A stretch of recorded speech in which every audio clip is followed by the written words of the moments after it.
Oke, Bismillahirrahmanirrahim. Assalamualaikum warahmatullahi wabarakatuh.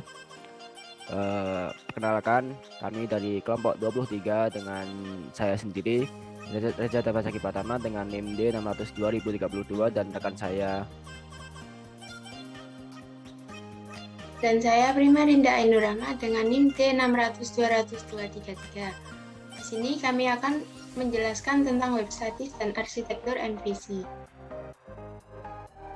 Oke, mungkin bisa di next. Nah, untuk website sendiri itu adalah sebuah website yang bisa dibuat dengan menggunakan bahasa pemrograman web hypertext markup language atau HTML dan memiliki isi halaman web yang relatif sama, tapi atau tidak berubah dalam waktu tertentu. Para pemilik website statis harus melakukan sunting manual jika ingin mengubah isi dari halaman web mereka. Bisa juga diartikan bahwa sebuah website yang menampilkan halaman yang ditampilkan di internet yang memuat informasi tertentu atau khusus. Website statis tidak akan mengalami perubahan isi atau konten maupun layout saat terjadi permintaan data ke web server. Halaman akan berubah jika pemilik melakukan perubahan terhadap konten atau isi dari website. Nah, untuk perubahan dalam isi atau konten dalam web statis biasanya dilakukan dengan menggunakan bantuan dari program text editor atau program desain website. Setiap informasi yang disampaikan di website statis diatur dengan bahasa markup seperti HTML. Untuk itu, jika ingin melakukan perubahan sekecil apapun, maka hanya bisa dilakukan di web designer. Halaman web statis jauh lebih sederhana, cenderung lebih aman dari serangan hacker, tidak rentan dari masalah teknis, dan lebih mudah dibaca oleh mesin pencari seperti Google. Kelebihan dari web statis adalah cepat untuk dikembangkan, efisien untuk dikembangkan, dan efisien saat disimpan pada web hosting.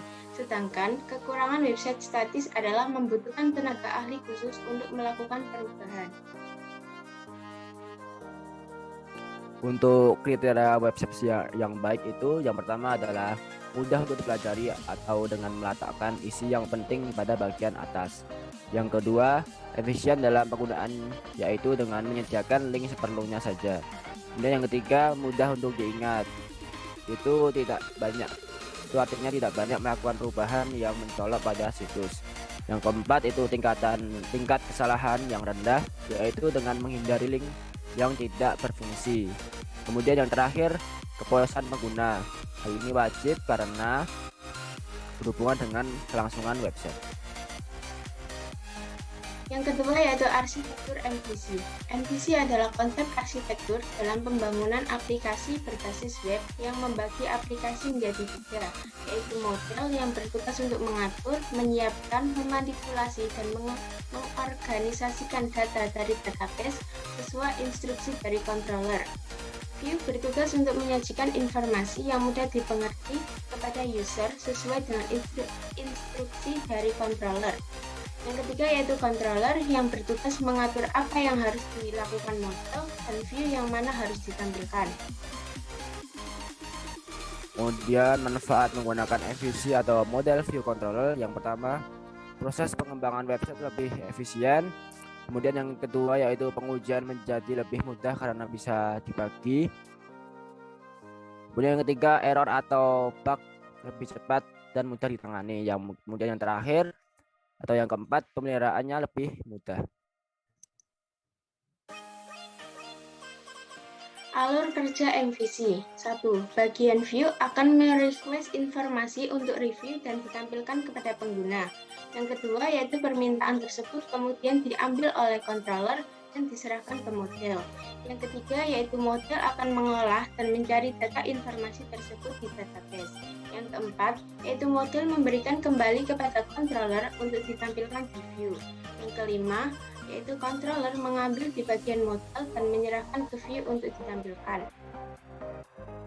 Itulah penjelasan mengenai website statis dan juga arsitektur MVC.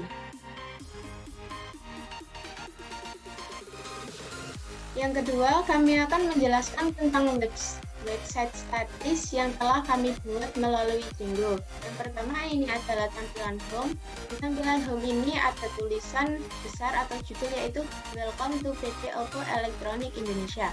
Di dalam home ini ada alamat kerja, ada emailnya, dan juga ada nomor teleponnya. Yang kedua ada Explore Us. Di Explore Us ini ada CEO Oppo yaitu CEO Oppo Indonesia mengumumkan perpindahan tongkat estafet yang telah dipimpinnya selama 2 tahun. Tongkat ini diberikan kepada Ivan Lau sebagai CEO Oppo Indonesia yang sekarang. Terus ada sejarah awal mulanya Oppo, yaitu yang terdaftar di Tiongkok pada tahun 2001 dan diluncurkan pada tahun 2004. Yaitu merek ini telah berkembang ke seluruh bagian dunia. Terus di bagian bawah ada alamatnya, yaitu sama alamat kerjanya, terus nomor teleponnya serta ada emailnya. Yang kedua yaitu tentang yang akan disampaikan oleh rekan saya Reza. Oke, terima kasih. Di sini saya akan menerangkan lanjutan dari web yang telah kami buat, yaitu di bagian tentang. Tentang ini ada 2 halaman, yaitu halaman produk smartphone yang terbaru atau gambar produk dan halaman produk unggulan. Nah, di bagian gambar produk ini itu ada judul yaitu produk smartphone Oppo terbaru, yaitu produk yang mungkin di launching tahun 2021. Di sini ada Oppo Find X, Oppo Reno 5G, Oppo A54, Oppo A15s, kemudian Oppo A33, Oppo A53, Oppo A92, Oppo A12, Oppo F11 dan Oppo F11K. Kemudian di bagian bawah tetap sama, yaitu ada alamat kantor kami, dan kemudian ada email dan serta nomor HP. Kemudian di bagian yang kedua yaitu produk unggulan. Nah, di produk unggulan ini tetap sama, ada judulnya yaitu produk smartphone Oppo terbaru dan bestsellernya. Jadi ini adalah tab yang berisikan tentang tabel produk unggulan dari Oppo. Yang pertama ada Oppo Find X2, yang kedua ada Oppo Reno 5G, dan yang ketiga ada Oppo A54, dan yang keempat ada Oppo A15s, yang kelima ada Oppo A33, dan yang keenam ada Oppo A53, dan yang ketujuh ada Oppo A97, A92, Oppo yang ke-8 ada Oppo A12, dan yang ke-9 ada Oppo Watch, yang ke-10 ada Oppo Band, yang ke-11 ada Oppo Enco P1. Di produk ini mungkin tidak hanya smartphone tapi juga ada aksesorisnya, dan tetap sama, ada di bagian bawah atau bagian footernya tetap ada alamat, email, dan nomor HP-nya. Mungkin lanjut di bagian kontak us. Nah, di bagian kontak us ini didesain untuk para pengguna atau para pelanggan dapat menyampaikan keluh kesahnya atau kritik dan sarannya ke